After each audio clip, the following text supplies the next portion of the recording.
isa-isa kong tatalakayin at ilalarawan ang 5 pandama o sense organs ng ating katawan. At gamit nito, tara, pakinggan niyo ako. Una, pandama ng paningin o sense of sight. Ang mata ay isa sa mahalagang organs ng tao. Ginagamit natin ito upang masilayan natin ang mga ibang bagay na maaaring makita o masilayan sa mundo. Pangalawa, pandama ng pandinig o sense of hearing.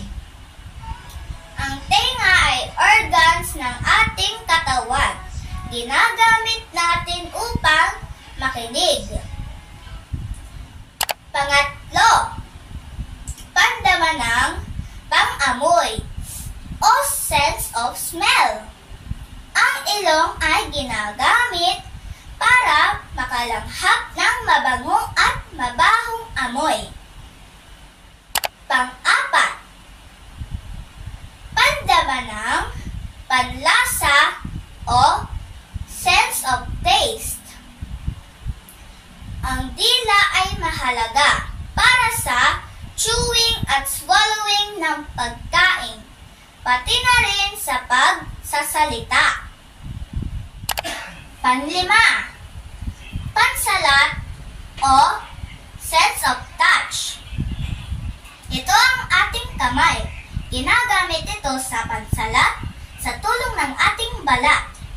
Dahil dito, natutukoy ang mga bagay na malambot, matigas, at magaspang.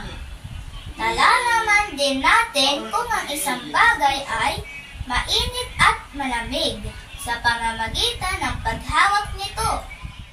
Muli, ang 5 pandama o 5 senses ay ang pandama ng paningin o sense of sight, pandama ng pandinig o sense of hearing, pandama ng pang-amoy o sense of smell, pandama ng panlasa o sense of taste, at pansalat o sense of touch.